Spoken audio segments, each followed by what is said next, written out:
mascara in my eye.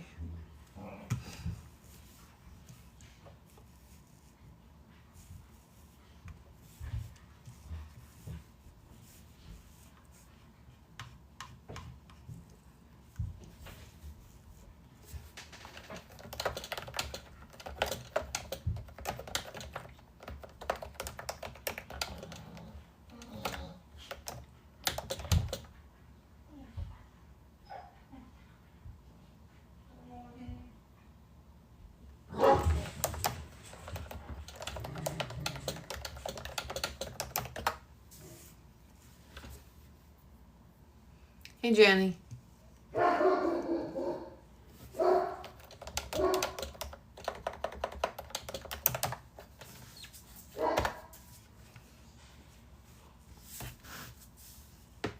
this is dark. We need light. That's what we need. There we go.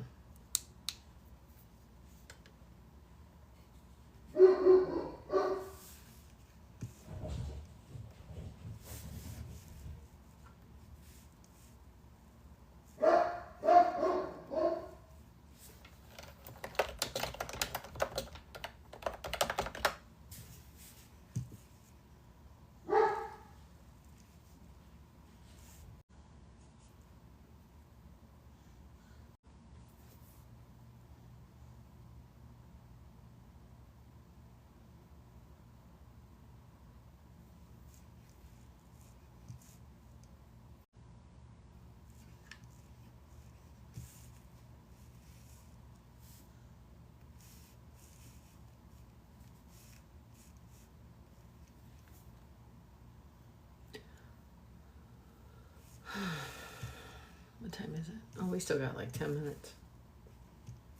Oh, good. I can listen to my son tell me all kinds of things. What is this? What is that? Not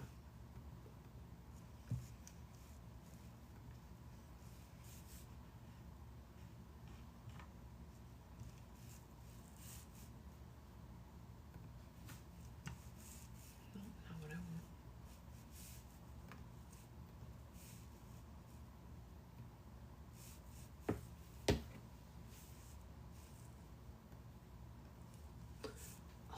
Come on, thing.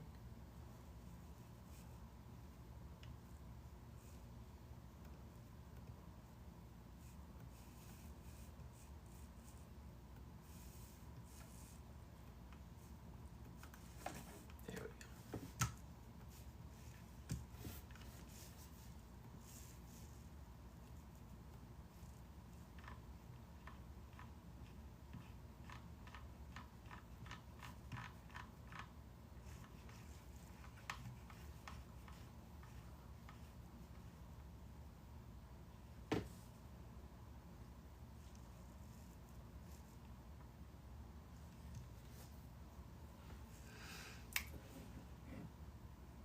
I love how it shows so-and-so joined, so-and-so joined, so-and-so joined, but it shows 4 people.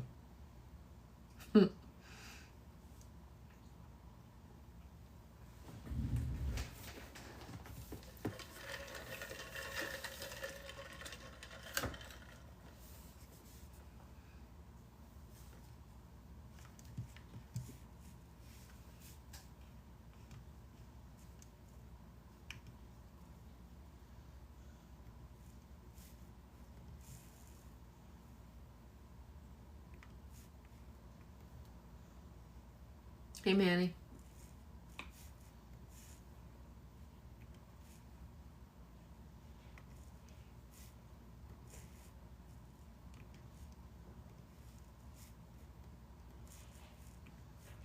My goodness.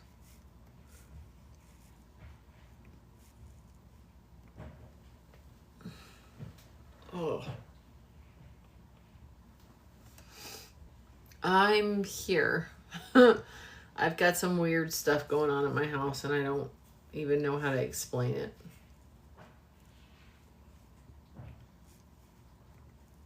Like, I have no explanation for why my horse pasture was unlocked and open today. We're talking about Esther. We're going to be talking about planting and preparation for planting and Esther.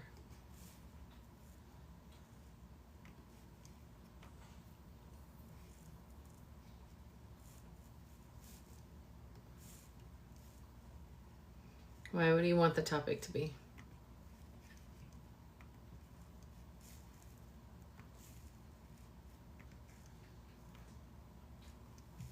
What do we want it to be? I'm really tired today, guys. I did not have an energy drink, and I probably should have, but I did not. So I'm dragging. Plus, I have not been sleeping good. Oh, I blew out my knee not too long ago. They thought I tore my ACL. What did you do?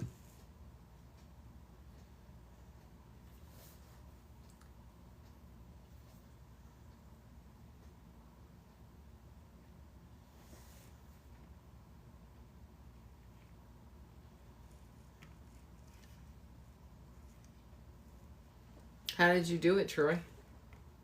I know I did mine kickboxing.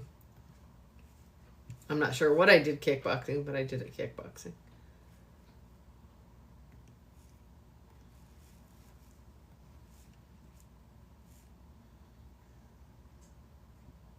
Ooh. So you may have torn something too.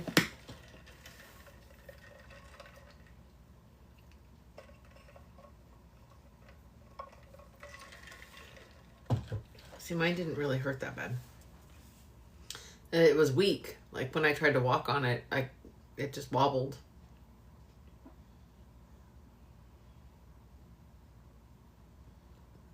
What do I do on TikTok? I talk a lot. Have you been in to get it checked?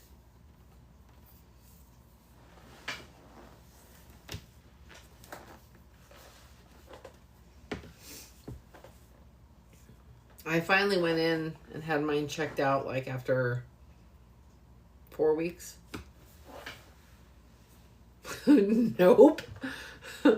I went and got mine. It took me about 4 weeks before I finally caved and went and got mine checked out. And they said it's either a slight tear or it's just a really bad sprain.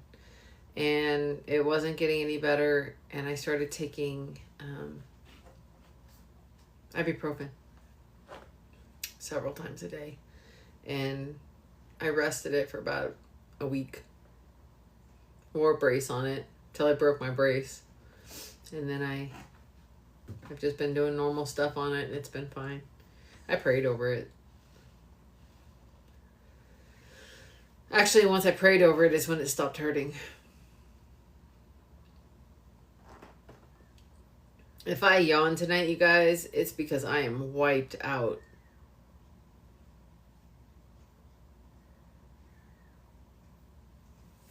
Like, wiped out.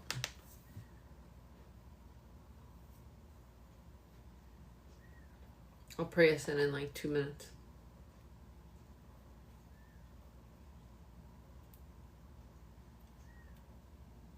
One of the dogs is snoring and it's squeaking. It's gotta be Willie over there.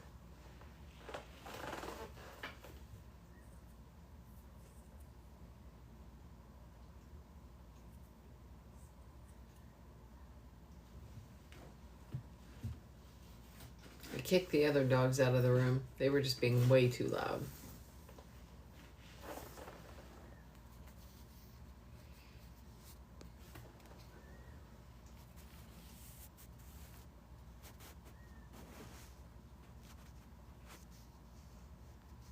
How fast can we block people tonight?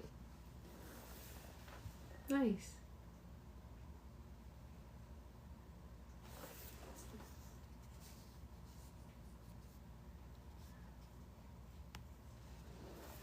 Wow, 2 already. We haven't even gotten started. It's going to be that kind of night. Thanks, Lord.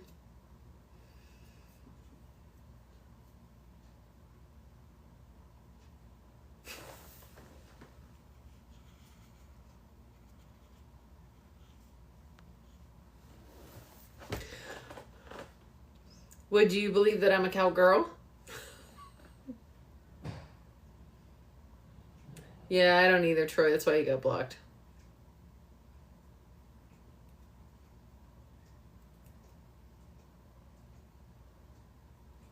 I've already blocked 2.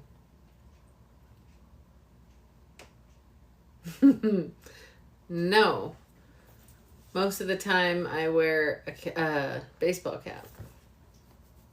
You guys are just seeing me come home from work before I go to job number 2. No, I've got 2 horses out there. I had to go feed before I come in here to do this.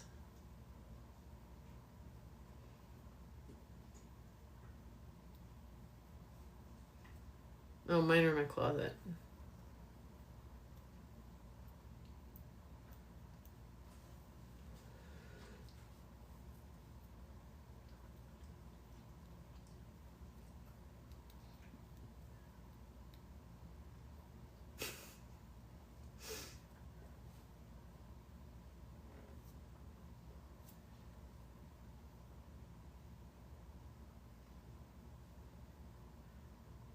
What's that?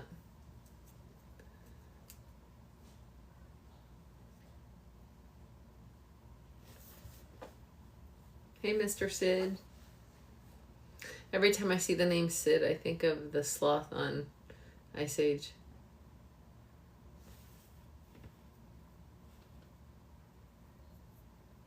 Okay, Ryan. Tonight's one we're talking about planting.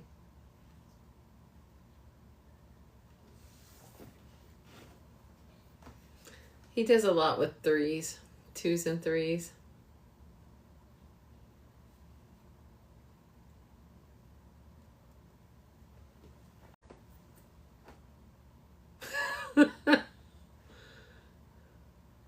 No worries. All right, guys, let me pray us in and then we'll get started. We got a lot to go over tonight. It feels really, really scattered to me. I know he'll pull it together, but it just feels really scattered to me right now. But a lot of that's because I'm super tired and there's so much information. I told you guys this one is, well, this series has a lot of information, but we're going to try to go through it as best we can. So, Heavenly Father, I just come before you tonight, Lord, humbled and asking you to do this entirely of your strength. Father, you know how tired I am. You know the things that are going on, and you know what we all have going on. But I also know when you want to grab our attention and you want us to pay close attention and focus on you. And right now, that's a season that we're in, that no matter how much we may be struggling to get the things done that you want done, that you want us focused on you. You want us looking at you. You want us listening for you. And you want us watching for your hand to move so that we can follow along. And Father, I just pray tonight that every word that comes out of me is of you. And I pray these things in the name of Jesus. Amen. All right. So tonight we're looking at Esther. And I told you guys last week to read the entire book of Esther. I know it's 10 chapters, but I don't want to have to go through it all, detail by detail and have to read it all out of the Bible. Typically I would, and you guys know that, we're typically using the ESV edition, but tonight we've got so much stuff to go through. Matter of fact, I didn't even open it up. Let me go back to it. Let me get it open. That I can't go through, we're just not going to have time to go through actually reading all of this. So I'm going to hit parts of it and just kind of expect that you guys are doing this on your own as well. Come on thing. Let me make it bigger so it's going to be that kind of night, you guys. It's going to be that kind of a night. There we go. All right. Put this one back where it needs to be. Okay. So in Esther chapter 1, okay, we know that last week we talked about prepping the soil and what farming is and all the different farming techniques from biblical times and all the different agricultural techniques. We've got all of that. Go back to YouTube if you want to see it again. There's tons of information. I think we talked for 2 hours all about the farming techniques and how it applies to God and him working in our lives. And so what we're going to do is we're going to look at a story in the Bible that actually plays this out for us. It gives us good examples. So what we're going to look at is Esther chapter 1 first. And like I said, I'm not going to read this whole entire thing. I'm just going to hit the highlights for you. But I'm going to give you the TSV, the Tina version on this, okay? So I'm going to give you guys basically a cliff notes on Esther chapter 1 right here. And it's going to be 2 small paragraphs. This is the whole gist of it for you. Is there's a Persian king, Xerxes. Some call him, Asarath or something like that. Let me go back to the ESV. Ahasuerus, which is Xerxes.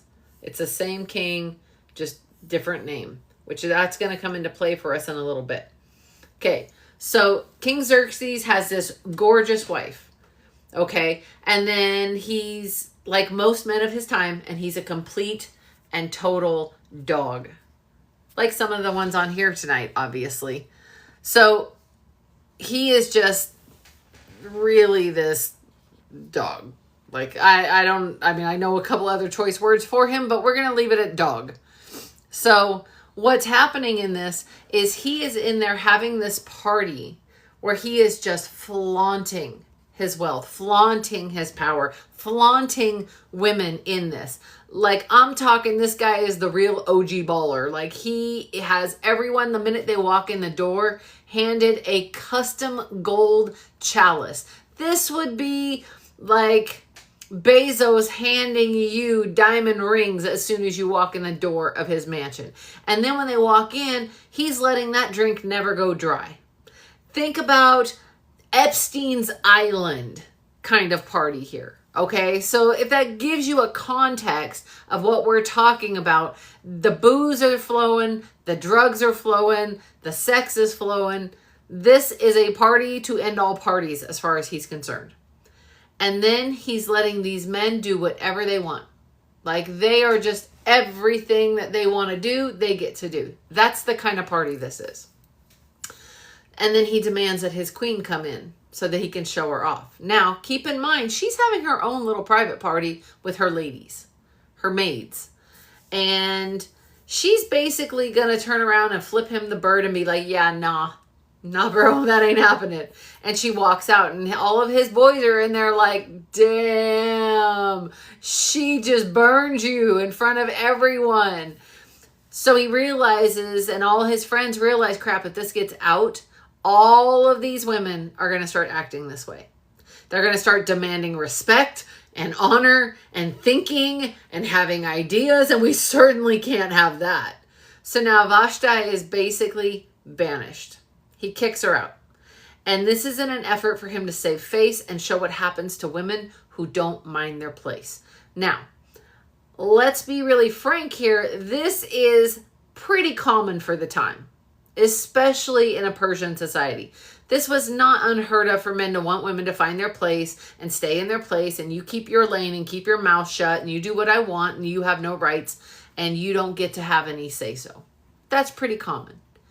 But this was also a queen who steps up and is like, yeah, no. And chapter 2 says later his anger cools and he remembers what she did. Well, what this actually is 2 to 3 years later. In that in-between time, he's been distracted. He went on a war. He went on the warpath fighting a war with other countries and then came home defeated. So 2 or 3 years has passed and he still comes home and starts thinking about how his queen just blew him off. So when he sits down and starts remembering what's happening, he starts thinking about how his prowess as a man has been beaten down. And his prowess on the battlefield now has been beaten down. And his officers are like, dude, we need to build him back up again because this is not going well. Let's go find the most beautiful women we can and create a harem for this man. So they're trying to fuel his manhood by building his lust and bringing back his lust. Now, keep in mind, the Bible doesn't say what Vashti does is wrong.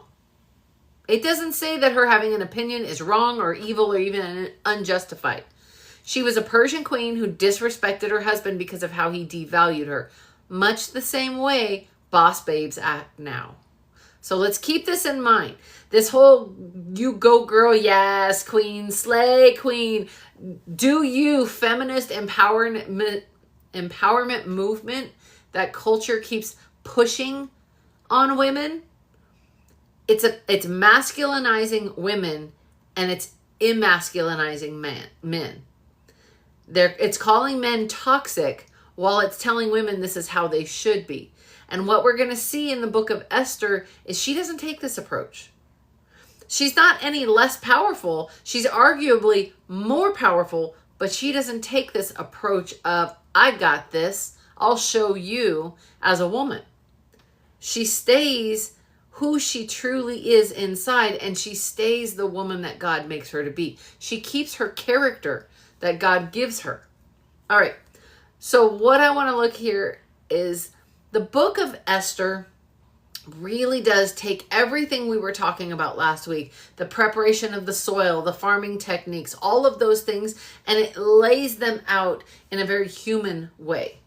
Because it takes all of the preparation patterns that we saw in agriculture that Jesus preaches about in the New Testament, that they could understand in the New Testament in this agricultural society, and it takes them and talks about clearing and cleansing and waiting and readying and before anything can take root. And the talk of the seeds and the planting and all of these different things and how God works in the timing. All of those things we see in farming techniques. We see Jesus talking about when he's talking about planting and sowing and reaping and harvesting and all these different things. But we see it play out in the book of Esther without farming ever being mentioned. Okay, so 2 weeks ago, we started talking about backstories and how everybody's got a backstory and how we love a prequel and we love those kinds of things when it's in a movie, but we don't like it when it's our story. We don't like it because we know where we've been. And Esther had her own backstory. Esther was an orphan. Literally, her parents were gone. She had no mother and father, it says. That she was taken in as the daughter or raised as the daughter by her uncle. Now, it calls her his cousin, but it's kind of the word used for cousin, but it says that it's his brother's his brother's daughter. It would make her his niece. So she's raised by him in Persia. Now he lives within the court area of Persia. He doesn't live in the palace because multiple times we see him just outside the palace. So he's got a connection to the palace. He's just not famous enough to be in the palace. Okay, and this has nothing to do with him being Jewish either, because we have already seen at this time Nebuchadnezzar had Daniel and Meshach and Abednego, and so they had Jews living within and holding honorable positions. So it wasn't that. It was just he was not in an elevated enough position at that time. However, while they had been explicitly persecuted during her childhood, she got to wear dual hats. They were captives, but not captives. They were basically freed captives at this point. So she got to learn 2 languages, 2 cultures, and it gave her the ability to maneuver between both. Very similar to the way that Paul does in the New Testament, that he can request an audience in Rome at the same time as he can live as a Jew in Jerusalem.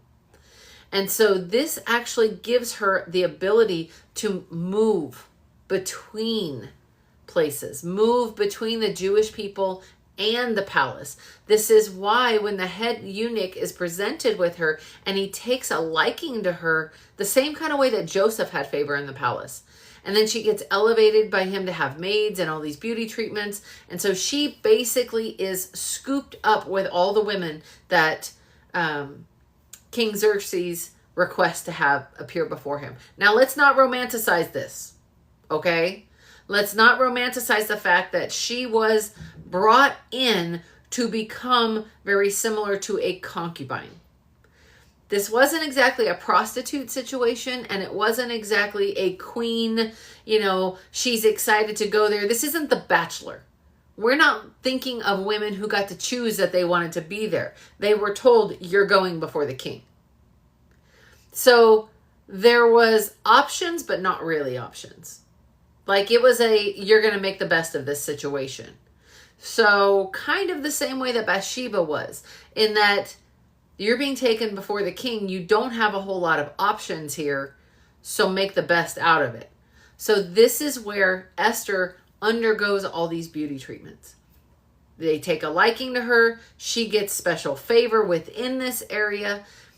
But when she's presented to the king, he notices her. It says that she was beautiful of body and face. They all were. That's why they were picked. It was kind of a beauty contest, but at the same time, not just. There was something about Esther that stood out. It stood out to the head eunuch. It stood out to the guards who went and found the women. It stood out to the king. It's not what she did or didn't do yet. This was our unseen God because he's never mentioned in this book. But he was unseen and working behind the scenes. This is kind of the same way Jesus talks about the sower in Matthew 13.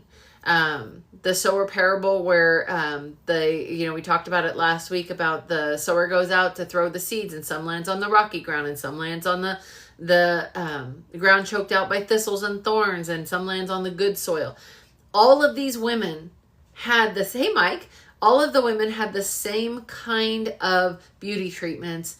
They all had the same kind of moment before the king. They all had the same kind of chance and opportunity. But something happened different.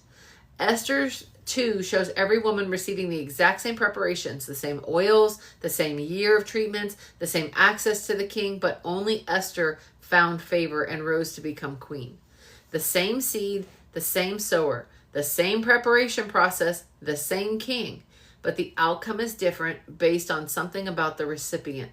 Not luck, but a kind of readiness or favor that set her apart, echoing how the same seed thrives in soil that's actually prepared to receive it. The king's heart was prepared by God to receive Esther the moment she walked in. The head eunuch's heart was prepared to receive Esther when she walked in. When they saw her.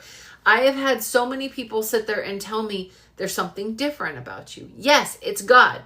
Like, I'm not taking credit for it. Esther's not taking credit for it. She is just showing up to be the woman that God calls her to be. She is showing up and giving him her yes wherever he places her. That's faith. That's trust. That is the preparation that God has done by having her raised by her uncle in his household with his teachings for faith. So, okay. One of the things I had to really look up was, what is the background story here on Esther? Like, what do we actually know about Esther pre going for her treatments? The preparation period, because her backstory is part of her preparation. She has her 12 months of being prepared for the king, but even that is not the preparation. That's just the backstory of the story. That's not the end of the story. That's not the climax of the story. That's not the main part of the story. So it's still preparation, what happened to her before she gets to the king. So what happens? It's pretty sparse. There's only a few verses about it. But what we do know about Jewish life in the Persian areas, and based on the Jewish tradition that would give us an idea of what her upbringing would look like, it's more of a reconstruction than actual fact. So let's keep that in mind. But what we do know is that Mordecai took her as his own daughter when her parents died. Her Hebrew name was Hadassah, with Esther being an adopted Persian name. Again, this is very similar to Paul. Paul and Saul are just two different names. One is Roman, one is Jewish. Let's see, what else? This is common practice for Jews living in exile to keep an identity thread to their heritage while functioning in a foreign cult culture. They would also have two different styles of dress. So her upbringing with Mordecai, she would have been raised a Jew in Susa, which means he would have kept the practices of the Jews, even though they didn't live near the temple. So things like Torah instruction. He would have taught her the stories and the teachings of the law and the history of Israel, probably through oral instruction. The scrolls were mostly kept in the temples, and so they wouldn't have been able to access the scrolls, but she could have had the oral teachings from her uncle. And then the dietary law, he would have followed the dietary law. It even implies that she didn't eat all of the foods from the courts. She would have observed the Sabbath, even in her home. And then we also see that she has prayer and fasting practices. We know this because when the time comes, she initiates a 3-day fast without being told. She decides to have a fast. She has her surrounding maids have a fast with her. Not that because somebody told her to do it. So if you were an orphan in Jewish culture, you were specific. There was specific covenant protections. It's all throughout the Old Testament, especially in Deuteronomy, about caring for the widows and orphans. So he cared for her rather than letting her be absorbed by other relatives. He cared for her as her closest relative. He was her redeemer. He was her protector. He was her guardian. And we see this also in the book of Ruth, when we're going to get into that one later on. But Mordecai was basically similar to her as Boaz. He was the one who protected her from harm.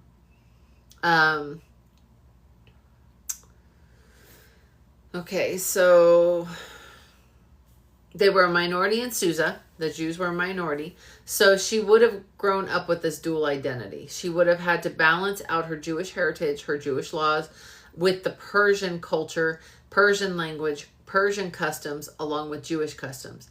Some of us walk that thin tightrope every single day as a Christian. We are in the world. No, it's fine, Mike. We are in the world, but we are not in the world. We are living as part of the world, but we have to live outside of the world. We don't take part in certain parts of the world, but we do have to know about them. This is what Jesus is talking about when he says, as wise as serpents and as innocent as doves. You're in the world, but not of the world. In this time period, Persian women would wear long, flowy tunics. They would wear a lot of jewelry, headdresses, veils. They wanted things that would show off their wealth. It would have been elaborate and have all of these ornamental pieces on it, where the Jewish and Hebrew women would be more simple because they were often not as wealthy. They would just simply have a belt or a sash or an outer robe. They favored their modesty. Head coverings were a must. Usually these were going to be simple undyed fabrics, but it was more about the modesty and the practicality, not this garish display of wealth that the Persian women would do. So for Esther, this contrast is part of what makes her concealment work. The way she's able to go from being covered to uncovered. And that's part of, we see in, I think, chapter 3, 4, that Mordecai tells her to keep her identity quiet. He doesn't tell her keep it secret. And that's something that I really kind of had to look into a little bit, because most of the scriptures make it sound like they lean towards the impression that he tells her, keep it secret, don't let anybody know you're Jewish, except for they would have known. When they went and got her from the area where they picked her up from, they would have known that she was in an area where the Jews lived. When they knew Mordecai was a Jew. Because he uncovers this, we see in there, he uncovers this plot, and then he tells the king about it, and the king gets saved because of it, and they literally list him in the annals and the the Persian traditions and history books as Mordecai the Jew. So they know he's Jewish, and they see him coming to check on her daily and waiting there to ask about her daily. So they would have to know that she was at least partially Jewish. So it's not the fact that he's telling her to hide her identity as much as perhaps just not bring it out in the open, not flaunt her identity the same way that the Persian women flaunt their jewelry, so to speak. So it's a bit of a hidden identity. So in this year of preparation, each woman is selected to go through 12 months of purification, 6 months of oil with myrrh on their skin, then 6 months of perfumes and cosmetics, and then they're brought to the king. Basically soft skin, smelling really good, like princess treatment, okay?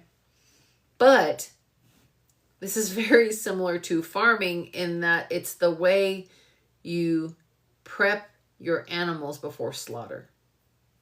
If you think about the same way, it's the same way you treat your prize heifer. It's the same way you raise up that perfect spotless lamb. That one that means the most is you give it special treatment. The Passover lamb was brought into the house and raised in the house and loved on and treated special and kept without blemish for a reason. So before they're ever brought to the king, there's this deliberate preparation period the same way a farmer will work the soil an entire season, making sure that it's got all the fertility it can possibly have in it. There's nothing about Esther's position that changes during that year. Not a thing. It's just from one place to another, one treatment to the next. There is nothing that's going on except for she is preparing for some kind of end result. And with as many women as they brought in, it says hundreds. With as many women as were brought in, her odds were infinitesimal that she would be selected more than once. Because what would happen is the woman would be brought to the king, and then from there, if the king, spent a night with her, and if she didn't please the king, off she went to the next house, and that's where she stayed.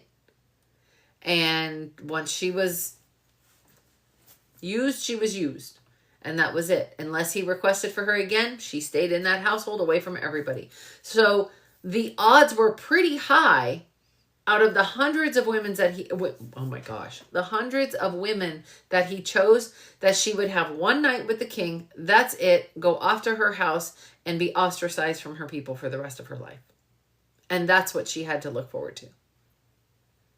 Is a night of something she did not want, she did not request, nor did she ever do anything to deserve. And so there had to be some fear and trepidation and fearful anticipation of, what does God have planned for me now? Like, what did I do to be in this position? But she does keep her identity hidden. So all of this comes from preparatory works. Things that are unseen by the king, like plowing and clearing, happen long before the crop arrives. Okay. Esther keeps her Jewish identity concealed because Mordecai instructs her throughout this preparation period, which is very similar to a seed being in the before growth image in John 12:24. There's something about her that is deliberately hidden in these preparatory stages, whether it's God hiding it, or whether it's more likely that God just closes the eyes except for those he wants to see. And one of the things that he has informed me of multiple times, and we're going to talk about this because this is going to be coming up for many of us. One of the things that he's talked to me about in the past is, I will hide you when I want to hide you. And I will reveal you when I'm ready to reveal you. You guys, for 3.5 years, God would not allow me to date. Like, my divorce was final. There was no reason for me not to date other than he said no. I was not allowed to date. I was not allowed to be on a dating app. I was not allowed to talk to men, in flirtatious ways. Like, there was no flirting going on. Nobody flirted with me. Nobody asked me out, nothing. And I'm like, God, what is going on? Like, why? Why am I not allowed to date and other Christians get to date? And why don't you want me to date? He said, I have you hidden. And I have you hidden for a reason. And you'll remain hidden until I take you off the shelf. I have you high on a shelf for a purpose, because I know if somebody mishandles you, it'll break you and you're not ready to be broken. And I don't want you mishandled by somebody. And he kept me there for over 3 years until he decided I was ready to come off the shelf. And now he's got me back on the shelf again. Whoop-de-doo, yay. But one of the things I was asking is, and I was praying about is, how did, it makes it sound like they didn't know. But of course they knew. And this is what I was saying is, of course they knew. In Esther 2:2, it says, officers appointed in every province to gather all the beautiful young virgins to the harem of Susa. It was a search for physical beauty, but they didn't identify them by their heritage. So it didn't matter what their genealogical screening was or their religious questioning was. They weren't looking for that. That wasn't part of the selection criteria. They literally looked at the outward appearance. They did exactly what God tells Samuel not to do with David. And he does it for a reason. He does it to show us that I can use both. And that the world will look at your outward appearance and I will make them see what I want them to see. Okay, so there's nothing visible about her that distinguishes her. We don't hear anything in Scripture. Nothing necessarily Jewish, nothing visually that was Jewish. There we go. That would out her as being Jewish. But she also had all these beautification treatments that the process itself, they would have seen her. Like they would have seen her, the different features of her face. One of the things that I've noticed looking at pictures, because I was looking at pictures of women in that time period of Persian women. Persian women tend to have high cheekbones and very fine features. They tend to have not a very strong jawline. But the Persian women, and Jewish women are similar, but the Persian women have a distinctive look different than the Jewish women. So they would have noticed it looking at her. So we can't even say that they didn't know. They had to have suspected at least mixed heritage. And like I said, the names could be interchanged. Esther, Hadassah. This is like Daniel had his name from Nebuchadnezzar, how they would change their names dependent on the culture they were in, simply so it became normal. It's kind of like a nickname almost. And so that wouldn't have revealed her. Nobody would have inquired into her family, religion, or ethnic background, not because of her Persian adapted name. And the Jewish population in Susa wasn't hidden. Like they were open and throughout the provinces. So we know they were because Haman talks about the Jews throughout 127 different provinces. So they all knew they were there. So unless they know it, they just aren't saying. That's why it leads me to believe that it's more a sign of don't make yourself a target. Don't act better than because you are better than, because you are part of his chosen people, because you are part of God's chosen people. Don't do things to make yourself stand out that makes them think you're looking down on them, is more along the lines of what I'm getting out of this. Is that it wasn't something deliberately hidden and concealed as much as not broadcast. Let me see. I'm just kind of trying to go through my notes to make sure I don't miss anything for you guys.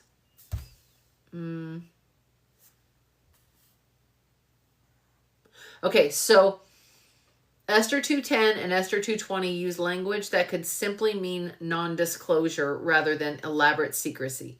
She didn't volunteer the information. She doesn't lead with the information. It's not a topic of conversation or an identity marker in how she carries herself within the court, which is different than deliberately changing behavior so that she can lie about it and deny if she's asked if she's Jewish. We see Abraham ask, if Sarah's his wife, and he deliberately lies about it. We see David get asked questions and deliberately lie about them. We see Rahab get asked if the spies are in her room and she deliberately lies about it. We don't see Esther do that. There's never an indication that she does that. She's not really living a double life as much as she's just not laying it all out there for everyone to see. She's holding her cards close to the vest, is kind of how the saying goes. She's keeping her business, and she's not telling people necessarily. She's not necessarily hiding it, but she's not necessarily telling people either. And lately, more and more, that is something that God's been teaching me to do, that I don't need everyone to know all of my business, because if they do, you have enemies with ears that are listening constantly.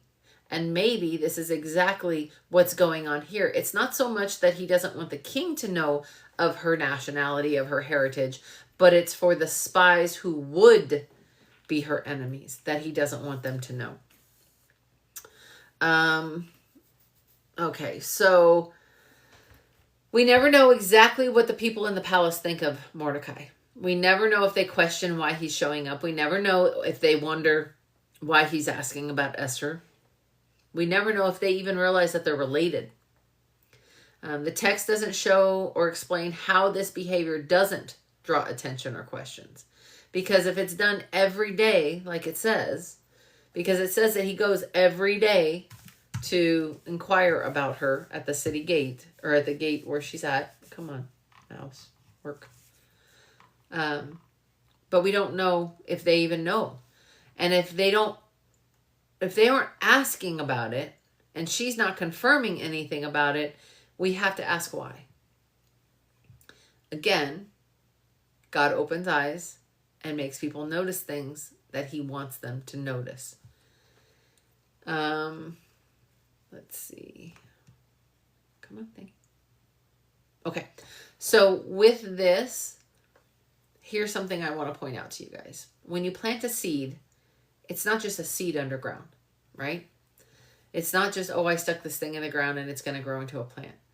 A seed in the ground is the future of what's to come, the future of that plant, held within a capsule, within another capsule that's covering it, planted in the ground that is also holding it, and then surrounded by water that is keeping it fed. So when it's in there, it's multiple layers. It's layer upon layer upon layer upon layer of concealment. Okay, before anything ever breaks through to growth. And with Esther's story, it works the same way. Her identity is hidden. Her relationship is hidden. The reason that she's there is hidden. She doesn't even know why she's there. We don't know why Mordecai is there. Like, all of these things are left unquestioned, but they're also left unexplained to us. So there's multiple layers all concealed within this concealment until late in the book when everything suddenly gets played out. And when it comes out, it all comes at once. Kind of the way a plant bursts through the soil all at once. Because when it's in the ground, you don't see that capsule coming off of it. You don't see the plant taking root. You don't see all of those happening unless you're looking at a time-elapsed camera showing you all those things. We don't get to see that under normal circumstances. All of that happens while we are just watering and see nothing happening on our side. From above, we see nothing changing, nothing moving. Do you see where I'm going with this? When Esther finally reveals her identity in chapter 7, she does it to the king in one moment. Right at the time that it's got the maximum consequence, and her relationship with Mordecai becomes significant. Okay? All of the hidden threads that have been going on throughout the entire first half of the book of Esther, the first 4 or 5 chapters in the book of Esther, all of those things are suddenly laid out and you see all of them pulled tight. If you've ever seen people like make things with thread, like weave things together with thread, and then all of a sudden they just pull like a couple threads and it all comes together tight and makes a picture. It's kind of the same way when people lay out dominoes and then they flick one and it all falls and it makes a picture. It's the same kind of idea. It's the same idea that we have, that everything happens right up to the moment when it's finally visible. God's kairos timing. His divine timing, when everything suddenly comes together for you and you can look at what's in front of you, what's behind you, and be like, that's what you were doing, Lord. Now I understand. Okay, so we can't even reconstruct how the concealment of this doesn't raise the obvious questions. Like, we can't. All of it was just hidden because God chose to hide it. And it's a reminder for us that when God wants things to be seen, whether it's in your life, in somebody else's life, whether it's them recognizing him or not recognizing him. Because here's the thing, you guys, so many times we will pray for loved ones and we will pray, God, open their hearts, God, open their eyes, God, open their hearts, God, open their eyes, God, let them see you for who you are, let them turn to you. But here's the thing, what if they're not ready? And to see God in that moment would end up turning them away. God knows if they're ready or not, which is why he can turn their hearts to him or not. He gets to choose the timing of it. We can continually pray for it, but he gets to choose the timing of it. Sometimes there are things that can be visibly seen, and then sometimes there are not. Sometimes God is going to blind people to the truth of things or the deeper truth until he wants it revealed. Good example of this is Elijah's servant when he sees the army up on the hill. He doesn't see it when he walks out there. He doesn't see anything when he walks out there but the other army. He sees all of the people against them. He sees the obstacle in the mountain. He sees Pharaoh coming at them and nothing but a Red Sea in front of them. And then Elisha prays and says, open his eyes, Lord, let him see.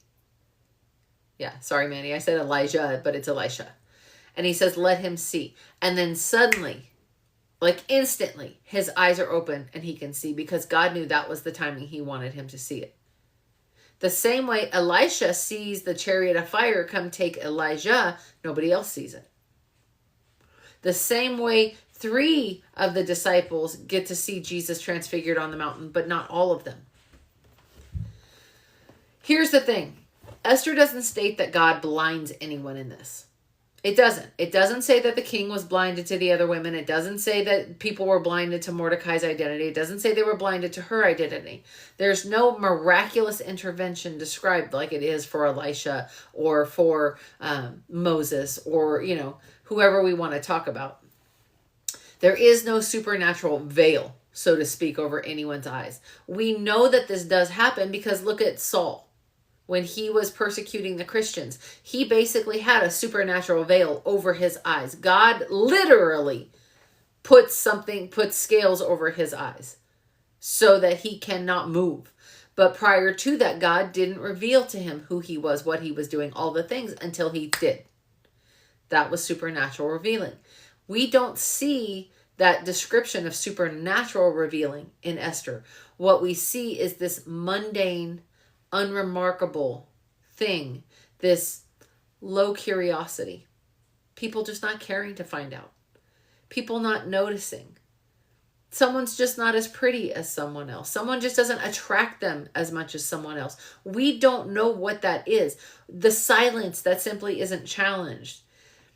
There can still be God's hand working in those mundane, ordinary, everyday, seemingly coincidental, average, normal things that happen.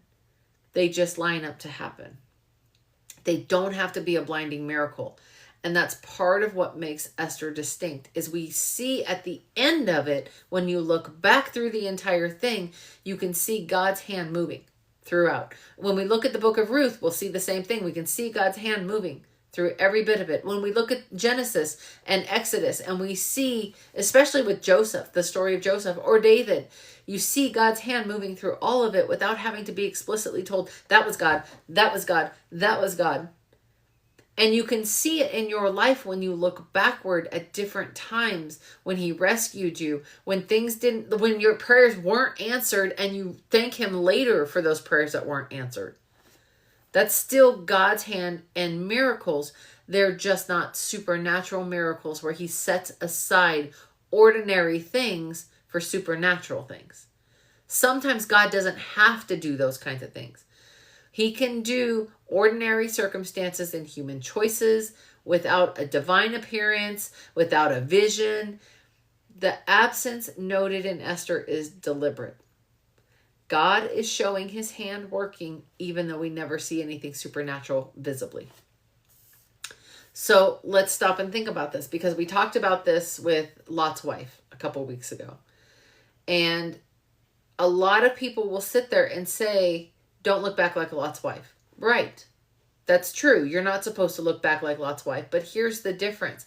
Lot's wife was looking back and saying, I want to go back to that thing that broke me. I want to go back to that bad thing. I want to go back to that sinful life. I want to go back to the thing that broke me, that God took me out of. That's what she was doing. She was choosing to idolize that place that God had removed her from and given her safety from, and idolize that place versus the God who put her in this safe place. And we can look back to look at it and say, wow, look at the harvest that has come when I wasn't even realizing it. If you sit there and you try to watch grass grow, you try to watch a plant grow, you're not going to actually see it moving on a daily. You might go out every day and notice differences, but you're not going to actually see the growth until it's grown, until there's something to actually see. You can't look at something and say growth is happening right now. It's at harvest. You can see the entire ordinary, everyday, unremarkable days where growth is suddenly undeniable. I have been the last couple of days looking back and having God remind me, look how far you've come.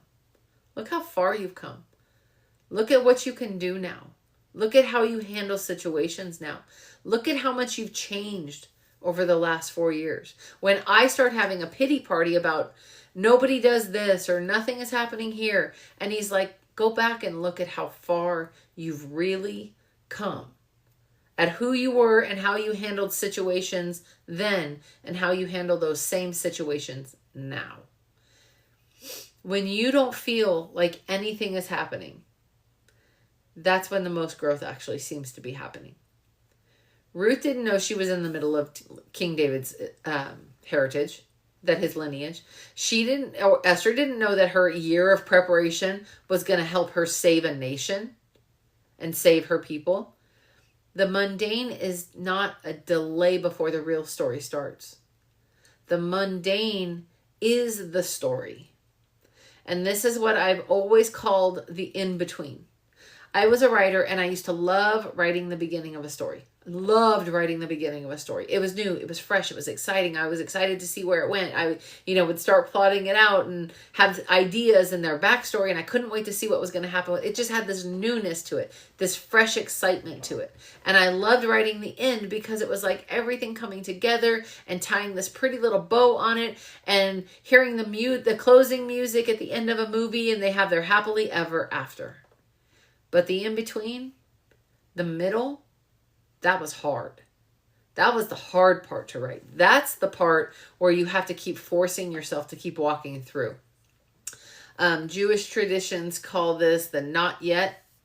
The already and not yet. And it's basically that idea of the Messiah's already come, but we're not yet to heaven. And we're living in this in-between space. And we're always living in this in-between space with God of he gives us a promise, and then we've got to get to that promise. And then when you get to that promise, there's something new on the other side of it until we go to heaven. So we're always going to be in the already not yet. Already not yet. And I was notorious, you guys, for running to my next thing.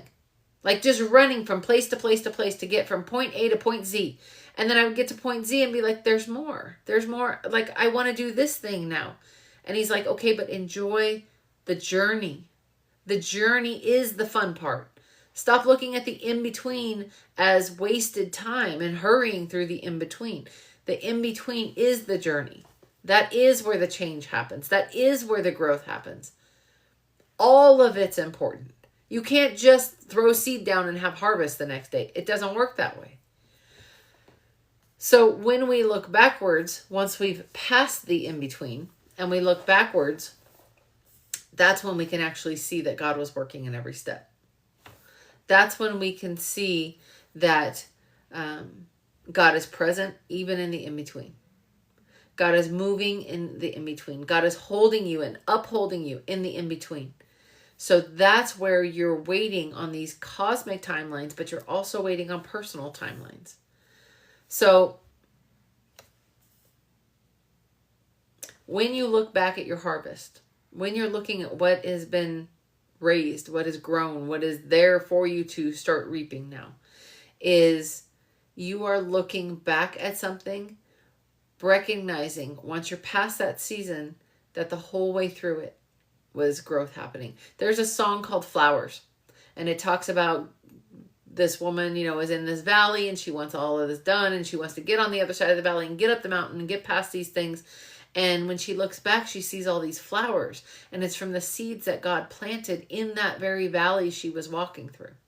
That while she was in the valley, he was planting seeds, but she couldn't see that happening. She couldn't enjoy the view of the flowers from standing in the seeds. She had to get to the other side of it. That doesn't mean God's not working. It can look just like average, mundane, everyday, sameness, repetition, unremarkable days stacking on unremarkable days. The tallness of the grass is only visible once you're no longer standing right next to it, watching it seem to not move. Okay, so what does this mean for you? What does this mean for me? The temptation here is to run out of this. To either look back longingly, wanting those things that we can't have anymore, that were no good for us, or for us to assume that God's just not doing anything.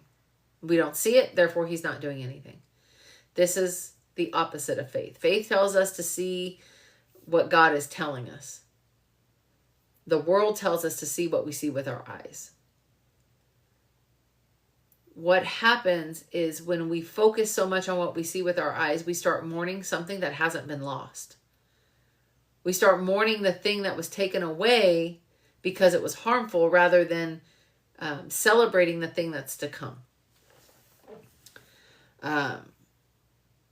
We think that we are just in a waiting period, where we are really in a growing period, a preparation period for the next thing, for the next bit of growth, for what God is going to do in us in this season. And I told you guys we were going to talk about something, and I didn't have it in my notes, and now I got to go back and figure out what it was. Anybody remember? I said we'll come back to this.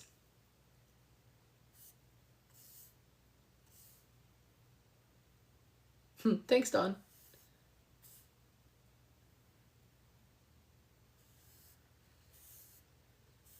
I don't remember where it was. I don't remember what we were talking about. We were talking about the in-between and not seeing God working when he is. Because we do see through Esther, when she gets to that point of stepping up, God was working through every bit of her backstory. God has been working through every bit of your backstory. God has been, and maybe it was talking about the hidden part. When God hides you the way he did with Esther, it's not that people won't see you. It's not that people really can't see you. It's that they can't recognize what they do see. And that's what God is hiding, is the true value of the thing that they see. I got my lip busted this morning, so it hurts.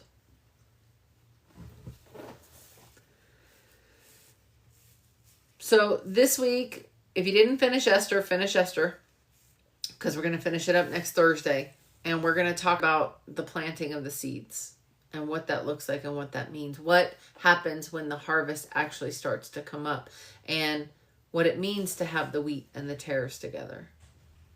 What it means to have the good soil, and what that looks like in Esther, to have that harvest coming up. Not to reap the harvest yet. We'll get there. But we also have to look at the fact that Mordecai had discovered a plot that wasn't even rewarded until much later. So a lot of these things we're going to talk about next week. Because we're getting late now. I don't want to push you guys too far past this. Last week we went till like after 8, and I got to work tonight. So I still got a good hour's worth of work.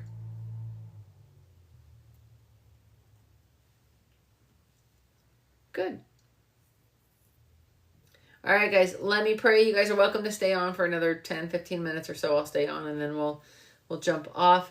But like I said, finish reading Esther for next week. And then after that, we're going to go into the book of Ruth. We're going to cover Ruth in one Thursday because it's short. There's a lot there, but it's short. And then we're going to take those, and we're going to tie those two together, as well as bring up Song of Solomon a little bit. But I will tell you guys in this, I know right now for a lot of you, it feels like nothing's happening. Like, God, you keep saying this, but nothing is happening. Like, I see nothing. I feel nothing. If anything, I feel like I'm going backwards rather than forwards. And how did he explain it to me? This is actually to be expected. And I've never really thought of it that way until it happened. But this is to be expected because there has been so much time since he gave you the word that he gave you, since he gave you the promise, those things that you're waiting for. There's been so much time of you planted as a seed, trying to just wait it out and wait for it to burst out, wait for that thing to grow out of you and from within you, and for that thing to finally happen that God's been saying is going to happen. And you're wondering, is it ever going to happen, Lord? And what he keeps reminding me of is, yeah, when I do it. When I say it's time, it'll be time. But until then, you just keep watering. You just keep watering. You just keep watering. You keep being faithful. You keep moving forward in the things that he's told you to do. You keep focusing on being the seed. And here's the thing. The seed does not bring things to life. The life is within the seed, not the other way around. And so we get it mistaken thinking that we are the seed, therefore we need to bring ourselves to life. We are the seed, therefore we need to do. We are the seed, therefore there's got to be something more for us to do. And he's like, no, just wait and let the water rest on you. Let the water soften the hard shell on the outside. Let the water bring the nutrients from the soil inside you. Let me feed you.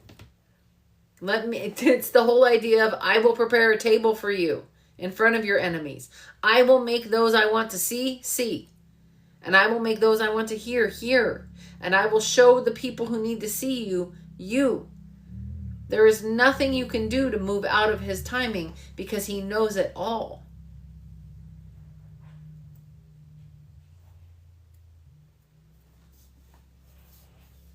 All right, let me pray for us, and then you guys can do what we need to do. Heavenly Father, I just thank you, Lord. I thank you for your word. I thank you for your revelation. I thank you that you are so willing to put your hands into the dirt of our lives, and that you will direct the water, the nutrients to where you want us planted at any given time. Father, I just pray that like the seed, we just sit still and we let you grow us, and we let you do the magic that comes in our lives. And that once we are standing tall as the harvest itself, that we can look around us and see others, that we can see those you've brought around us, that we see wheat, not tares, that we don't see the weeds around us. And Father, I just pray that we will be good witnesses to you as we work out this salvation, as we walk out this salvation of faith, as we lean on you in this time of waiting and wondering and curiosity and just preparing for the things that you're having us prepare for. Father, I pray that we will be faithful, that we will be obedient to the actions that you do call us to take, and to remain still when you want us to be still. And that in all these things, we're able to trust you and know that you are working in our lives, even on those moments that we don't see it. And I pray these things in Jesus' name. Amen.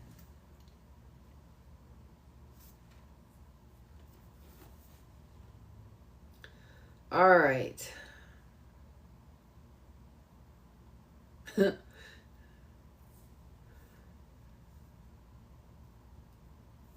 I've got so many more notes. I think I have like 7 more pages of notes. Yeah, I mean, I'm having some weird stuff happen right now, you guys, like weird things. I walked into my house. Ryan, you'll love this one. I got home today from work, and when I left work today, everything was fine. Now, I have 3 cats in my house right now because of the raccoons.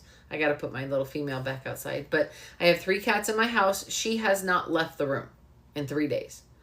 So just my 2 boy cats. And on my fireplace, I have 2 pictures up on, they're shelves. They're not mantles, but it's a shelf right up where a mantle would be. And it's too high for the cats, and there's no way for them to get up there. Okay? I mean, I guess they could leap up there, but they've never done that in 5 years, so I don't know why they would. There's nothing up there for them to look at, nothing up there for them to get. I have 2 of them. One of them says, build the life that you love. The other one says, with faith, all things are possible. Okay? They're exactly the same print. You know, they came side by side. One's on one side, one's on the other. I came home today, and one of them was face down on the middle of my room. How it got face down in the middle of my room, no clue. It's never happened before. Probably will never happen again. But the faith one was face down in the middle of my living room. Not even where it would have fallen off, mind you. The middle of the room. Okay. Sure. So I pick it up, I put it back up, walk outside, and my horse's pasture gate is open. Not just unlocked, open. My horse has stayed in, luckily, but it wasn't open when I left, and it was locked when I left. And I know it was locked when I left because I check it. Manny usually reminds me to check it, but I check it, and it was locked. And I didn't go in the pasture this morning. So why was my gate unlocked? My front gate that I locked this morning when I left. Oh, do you know? Do you know, Ryan? When I left this morning, I locked my front gate. Guess what was unlocked this morning? Or this afternoon when I got home. The lock was still on it, but it was open. My gate was open. So I don't know. I don't know why. You make your own decisions about why everything is there like that. I know what I believe. I know I was told this morning that somebody is extremely furious at me right now. Like, extremely furious at me. And apparently mad enough that he's trying to get my horses out, and God still protected them and kept them in. Go figure. Go figure. Oh, no, I'll give you one better than that even. So I had the message right. I had all my notes right. And I went to go highlight something to save it for next week's message. And I was just highlighting it with a gray so that, I knew that that block of text would go for next week's. It deleted the entire message for tonight, 15 minutes before I was supposed to come on. 10 minutes, something like that. Mm-hmm. And then when I went to just backtrack, just undo what I had done, all it did was copy and paste something I'd copied and pasted 20 minutes before. I'd already copied and pasted other things. It wouldn't do what I wanted it to do. I was like, okay, this is what we're going to, I was like, okay, I guess we're doing it with no notes tonight then, Lord. I didn't even get worked up. I didn't get freaked out. I was just like, okay, this is how we're going.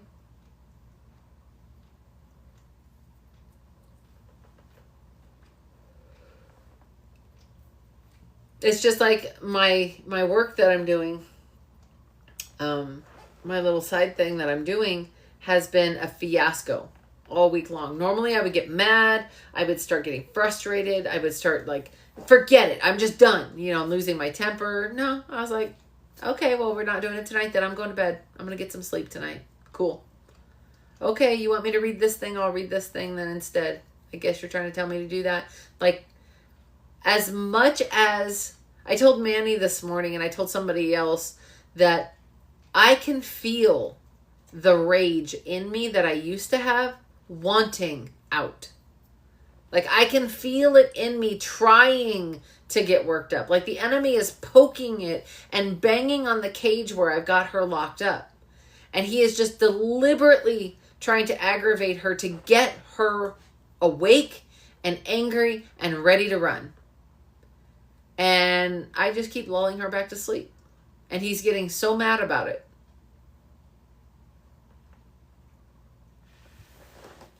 Because I simply won't let her out to play.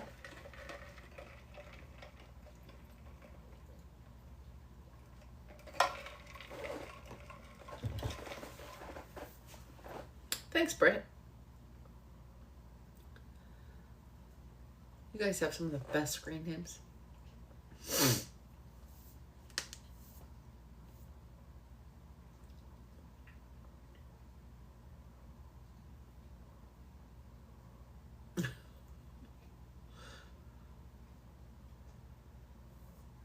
Well, thanks, Cowboy.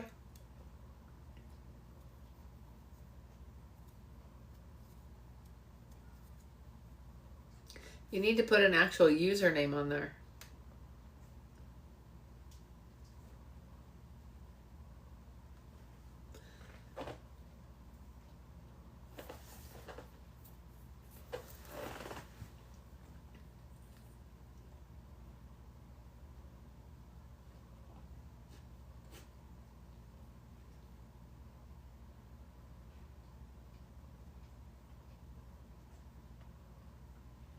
I don't even want to think about the mess that Wesley's going to be making in the rest of the house. It's going to be one of two things. He's either going to be, hey, Ann, he's either going to be sound asleep or he's going to be making a mess.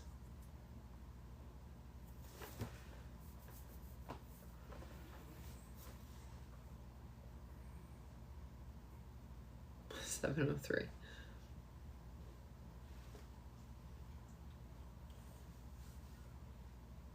Sounds good.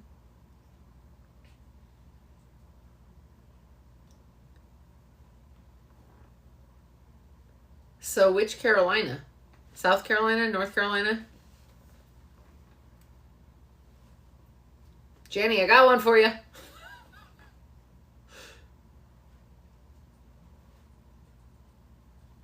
I'm awfully far away.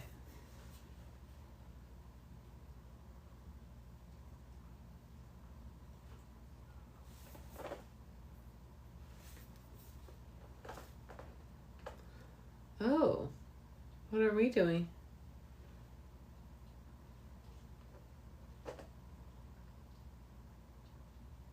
Huh. North Carolina, okay. All right, so how many horses? Tell me that. I only have my 2 now. 2 is enough for me. Good night, Jenny.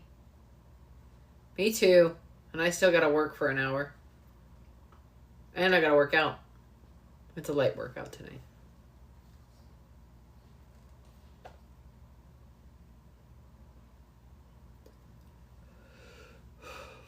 I'm trying to get to bed at like 9 lately, but it's not happening. Like last night, it was so stupid. Last night I was in bed at 9:30 and I was on my phone just scrolling for like an hour. I know better than that. I should have just put my stupid phone down and gone to sleep.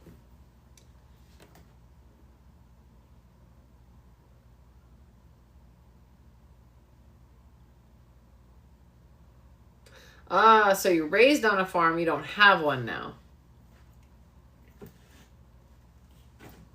See, I was not raised on a farm, and I do have one now. Oh, I love screen names like that.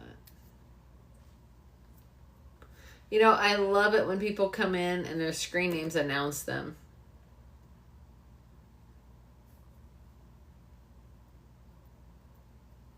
One thing I've always said, Ryan can attest to this too, Brett can attest to this, I'm sure, Manny can attest to this, is anytime a demon walks in the room, they do not walk out quietly. They do not come in or out quietly. They come in with a bang and they go out with a scream and a yell and like all kinds of drama because they have to be noticed.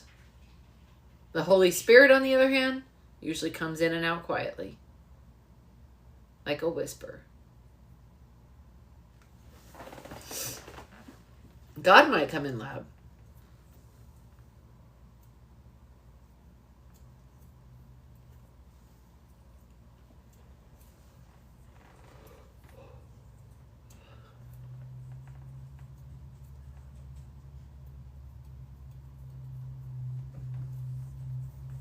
Mullet's back. My neighbor's driving his quad up and down.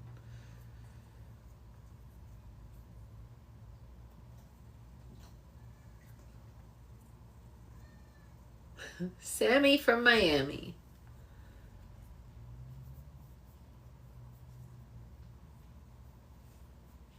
That's cute. All right, guys, I'm going to jump off because, like I said, I got some stuff I got to do tonight, and I still got to work for another hour. So I want to get that done so I can get what I need done so I can actually eat some dinner at a decent hour before I head to bed tonight because I have to be up at 3. So, all right, I will be on Monday. I'm not sure what we're talking about on Monday, but we'll be on Monday, and then we'll be finishing up the book of Esther on Thursday. If you guys want these, they're on YouTube too. I'll replay them on YouTube tomorrow. So, all right, you guys have a good night. Blessings, prayers for you guys this weekend. Have a great weekend. I love you guys. Oh, I gotta go over here. There we go.